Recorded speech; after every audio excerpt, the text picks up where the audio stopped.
kita akan membahas materi lanjutan mengenai tentang distribusi frekuensi. Yang dimana distribusi frekuensi ini itu sebenarnya penyusunan dari data-data, yakni data-data dari yang terkecil sampai data-data yang terbesar dan dibagi banyak data ke dalam beberapa kelas nantinya, serta menentukan frekuensi dari kelas tersebut. Kegunaan dari distribusi frekuensi ini adalah itu kegunaan data yang bisa diubah atau berbentuk distribusi frekuensi, yakni untuk memudahkan penyajian, memudahkan orang membaca sebuah informasi yang disajikan dalam berupa data-data frekuensi. Dan kita lihat dari segi pengertian bahwa pengertian dari distribusi frekuensi ini adalah sebuah susunan data menurut kelas-kelas interval tertentu atau menurunkan kategori-kategori tertentu dalam sebuah daftar distribusi frekuensi. Jadi nantinya sebuah data-data yang masih belum bentuk tunggal atau dalam bentuk angka, maka kita kelompokkan dalam bentuk data-data interval kelas dan terbentuklah sebuah frekuensi yang akan menjadi sebuah informasi bagi si pembaca nantinya. Yang kedua adalah dari distribusi frekuensi ini dapatlah diperoleh keterangan atau gambaran sebuah informasi sederhana dan sistematis dari data-data yang akan kita peroleh. Kita lanjutkan.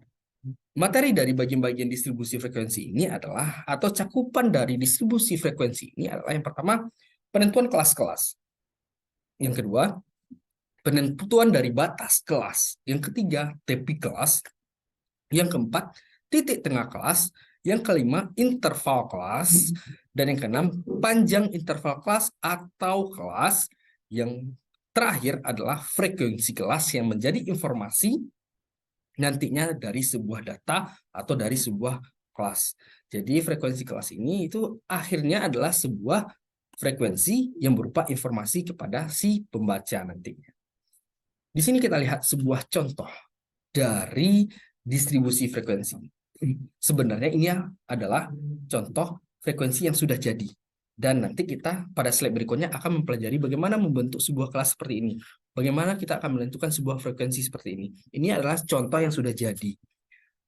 Maka di sini kita bisa membacanya. Di sini kita bisa membacanya yang pertama adalah banyak kelas. Banyak kelas adalah 5. Dari mana kita lihat? Itu 1, 2, 3, 4, 5. Ini adalah banyak kelas. Itu sebanyak 5. Dan batas kelas-kelas. Bagaimana batas kelas itu adalah itu 50, 59, 60, 69, 70, 79, 80, 89, 90, dan 99. Ini adalah sebuah batas kelas. Yang ketiga adalah batas bawah kelas. Yang mana disebut dengan batas bawah kelas? Batas bawah kelas adalah 50, 60, 70, 80, 90. Dan batas atas kelas adalah 59, 69, 79, 89, dan 99. Itu adalah, yang ini adalah batas bawah kelas, sedangkan ini adalah batas atas kelas. Ini informasinya. Yang kelima, bagaimana kita menentukan tepi bawah kelas dan tepi atas kelas? Kalau tepi bawah kelas, maka dikurangi 0,5. Bagaimana caranya? Yakni 50 dikurang 0,5 dapat 49,5. 60 dikurang 0,5 dapat 59,5. 70 dikurang 0,5 dapat 69,5. Dan seterusnya. 80 dikurang 0,5 dapat 79,5. 90 dikurang 0,5 dapat 89,5. Dan bagaimana tepi atas kelas ini? Kalau tepi atas kelas itu ditambah 0,5. Beda dengan di bawah ya. Kalau bawah itu dikurang 0,5. Kalau yang di atas itu ditambah 0,5. Jadi di sini dapatnya 59,5, ini 69,5, 79,5, 89,5, dan 99,5. Saya ulangi lagi, untuk mencari tepi bawah kelas itu ditambah batas bawah batas bawah dikurang 0,5, sedangkan untuk menentukan tepi atas kelas itu batas atas ditambah 0,5. Saya ulangi lagi, kalau untuk menentukan tepi bawah itu batas bawah dikurang 0,5. Kalau tepi atas kelas, batas atas ditambah 0,5. Itu penentuan dari tepi bawah kelas dan tepi atas kelas. Dan yang selanjutnya adalah yang ketujuh. bagaimana kita menentukan titik tengah kelas? Kalau menentukan sebuah titik tengah kelas adalah itu gampang. Yang pertama adalah contohnya 50, ini 50 ditambah 59 dibagi 2. Dapat 54,5. Dan begitu juga 60 ditambah 69 dibagi 2. 70 ditambah 79 dibagi 2. 80 ditambah 89 dibagi 2. 90 ditambah 99 juga dibagi 2. Maka hasil pembagian itu, maka diperolehlah yang namanya titik tengah kelas. Dan interval kelas, mana yang disebut dengan interval kelas? Interval kelas ini adalah 50 sampai 59, 60 69, 70 79, 80 89, 90 99. Ini adalah interval kelas atau rentang 50 ke rentang ke 59 gitu. Itu yang masuk dengan interval kelas. Kalau panjang interval adalah 10. Bagaimana bisa jadi 10 panjang interval kelas itu? Dari 50 ke 59 jaraknya berapa? Adalah 10. 50, 51, 52, 53, 54, 55, 56, 57, 59. Maka rentangnya adalah 10. Atau panjangnya adalah 10. Dan frekuensi kelas adalah, nah ini yang pokok pembahasan kita pada pertemuan kali hari ini. Ya, ini bagaimana kita menentukan frekuensi kelas, kan sini sudah ditentukan nih, tapi kita akan menggunakan rumus nanti bagaimana kita menentukan kelas dan bagaimana kita menentukan frekuensi. Kalau sini sudah kelihatan frekuensinya itu 16, 32, 20, 17, 15 dan 100. Baik, kita masuk ke dalam cara penentuan kelas dan cara menentukan frekuensi. Kita lihat dari sini. Dalam penyusunan distribusi frekuensi, yang pertama adalah caranya tentukan dulu data yang terkecil dan terbesar. Maka kita urutkanlah data yang kecil ke data yang terbesar. Yang kedua, setelah kita urutkan data tersebut, maka kita harus tentukan jangkauannya atau ranknya dari data tersebut dengan rumus jangkauan sama dengan data terbesar dikurangi data terkecil. Yang ketiga, cara selanjutnya adalah menentukan banyak kelas. Bagaimana rumusnya? Itu banyak kelas atau K sama dengan 1 ditambah 3,3 log N. K ini adalah banyak kelas, N inilah banyak data. Maka kita carilah nanti. Nanti kita contohkan pada slide berikutnya. Yang keempat, menentukan panjang kelas dengan rumus panjang interval kelas sama dengan jangkauan dibagi banyak kelas. Kan sini kita sudah ketahui ini jangkauan nih. Sudah diketahui banyak kelas, maka dibagi. Jangkauan dibagi banyak kelas. Maka ditentukanlah banyak panjang interval kelas nantinya. Yang kelima, menentukan batas bawah kelas pertama. Nanti kita tentukan. Yang keenam adalah menuliskan frekuensi kelas secara melidi. Melidi adalah dalam bentuk lidi nantinya. Atau dalam bentuk turus. Dalam kolom turus sesuai banyak data.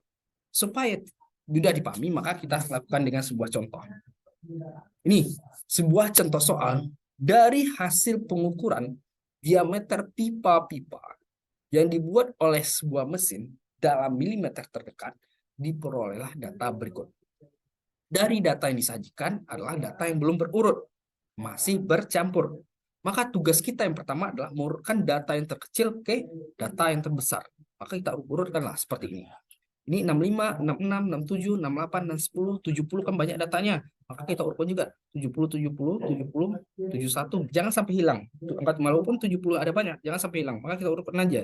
71 sampai yang terbesar adalah 82. Itulah tugas pertama. Itu mengurutkan data yang terkecil ke yang terbesar.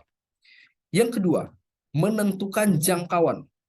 Bagaimana cara kita menentukan jangkauan? Yakni 82 dikurang 65. Itu data yang terbesar dikurangi data yang terkecil. Data terbesar adalah 82, data yang terkecil adalah 65. Maka diperolehlah angkanya sebesar 17. Selanjutnya adalah kita menentukan banyak kelas. Nah, dengan rumus tadi. 1 ditambah 3,3 log 40. 40 ini dari mana? Itu banyak data. Mari kita hitung. 1, 2, 3, 4, 5, 6, 7, 8, 9, 10. Maka dikali lagi. 1, 2, 3, 4. 4 kali 10, 40. Maka banyak data keseluruhan adalah sebanyak 40. Maka oleh karena itu kita masukin dalam rumus. 1 ditambah 3,3 log N. Maka 3,3 dikali log N didapatlah 5,3. Jadi 1 ditambah 5,3 diperoleh 6,3. Kita bulatkan menjadi 6. Kenapa dibulatkan 6? Karena 6,3 itu masih di bawah 0,5 atau di bawah 5, maka dibulatkan 6. Kalau di 6,5 baru kita bulatkan 7. Sedangkan ini 6,3 di bawah 5, maka digenapkan 6.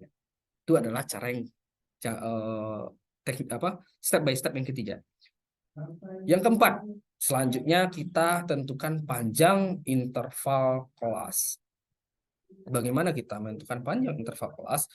Yakni banyak kelas atau jangkauan dibagi banyak kelas.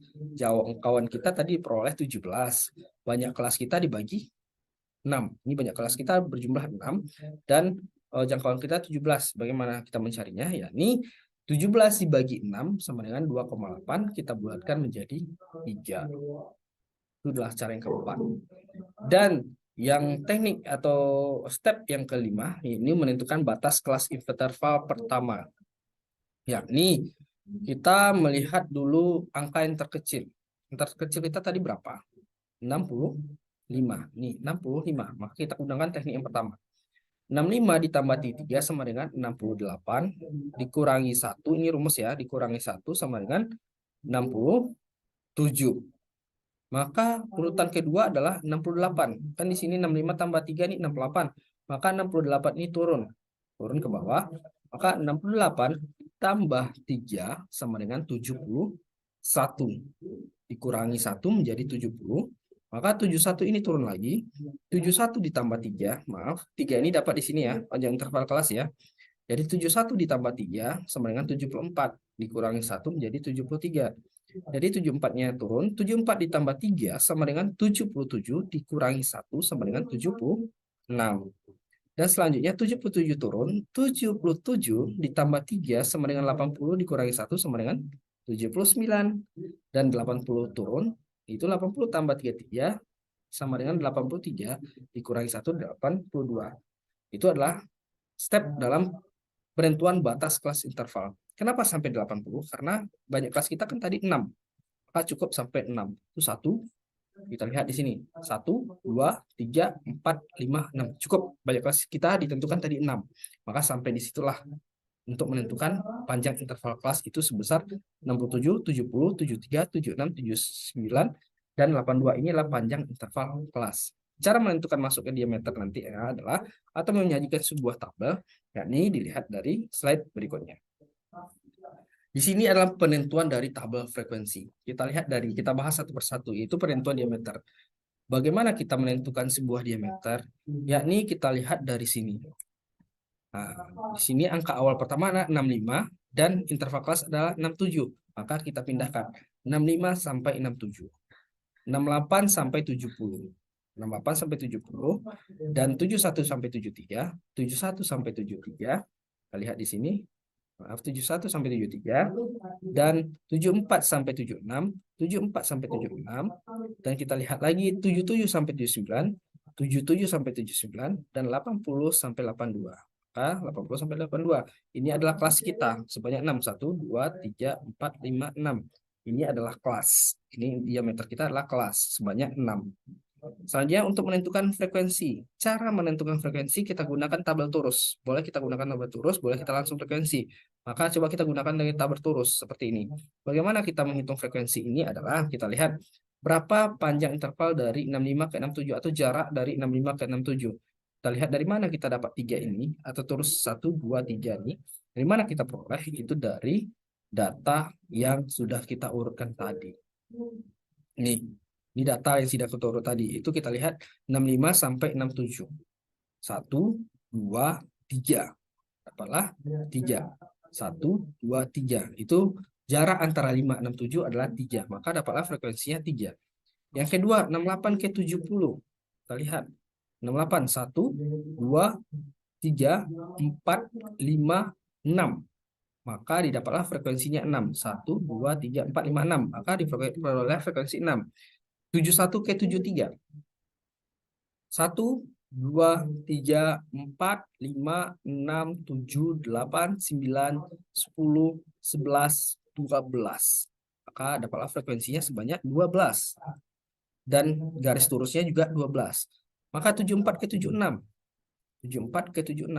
1, 1, 2, 3, 4, 5, 6, 7, 8, 9, 10, 11, 12, 13. Maka didapatkanlah garis lurusnya 13 dan frekuensi 13. Dan cara melihat dari 77 sampai 79 kita lihat lagi sama, yakni 77, 791, 2, 3, 4. Maka 79 yang terakhir ya, 4. Maka kita lihat di sini. 4. Torusnya 4 dan frekuensi 4. 80 ke 82. 1 dan 2. Maka jumlah frekuensinya 2, torusnya juga 2.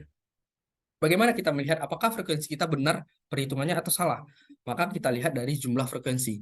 Kita lihat seluruhnya 1, 2, 3 ditambah 6, ditambah 12, ditambah 13, tambah 4, tambah 2. Kita totalkan menjadi 40. Dari data yang kita awal tadi, itu totalnya sebanyak 40, frekuensinya harus sebanyak 40. Kalau total frekuensi dengan total data sama, maka data kita sudah benar, atau penyajian data kita sudah benar. Inilah cara atau teknik dalam tabel frekuensi. Dan tentukanlah berapakah batas kelas bawah. Batas kelas bawah ini 65, 68, 71, 74, 77, 80. Ini adalah batas kelas bawah. Dan batas kelas atas 67, 70, 73, 76, 79, 82. Terus TPI kelas bawah ini dikurangi aja 0,5. 65 dikurangi 0,5 berapa? 68 dikurangi 0,5 berapa? Dan seterusnya. Dan untuk menentukan TPI kelas atas, kalau untuk menentukan TPI kelas atas adalah yakni 67 ditambah 0,5. Yang saya jelaskan awal tadi, kalau menentukan TPI kelas bawah itu dikurang 0,5. Ini TPI batas bawah kelas dikurangi 0,5, dan untuk menentukan TPI atas kelas itu batas kelas atas ditambah 0,5. Ini dikurangi 0,5, ini ditambah 0,5. Ini adalah TPI kelas bawah dikurangi 0,5. Ini adalah untuk menentukan TPI atas kelas itu batas atas kelas dikurangi ditambah 0,5. Ini dikurangi 0,5, ini tambah 0,5 untuk TPI kelas. Untuk menentukan titik tengah, ya seperti tadi juga ya. Untuk menentukan titik tengah itu 65 ditambah 67 dibagi 2. Berapa? 68 ditambah 70 dibagi 2. 71 ditambah 73 dibagi 2. 74 ditambah 76 dibagi 2. 77 ditambah 79 dibagi 2. 80 ditambah 82 dibagi 2. Maka ditentulah titik tengah kelas. Oke? Semoga bisa dipahami. Kita cukup sampai di sini ya. Dan semoga apa yang saya sampaikan bisa dipahami bagi rekan-rekan semuanya. Apabila masih kurang paham, boleh kita diskusikan atau bertanya langsung kepada saya dan hubungi saya atau di grup kita. Baik, untuk pertemuan video ini saya cukupkan sampai di sini. Dan semoga bermanfaat dan sampai jumpa lagi. Assalamualaikum warahmatullahi wabarakatuh.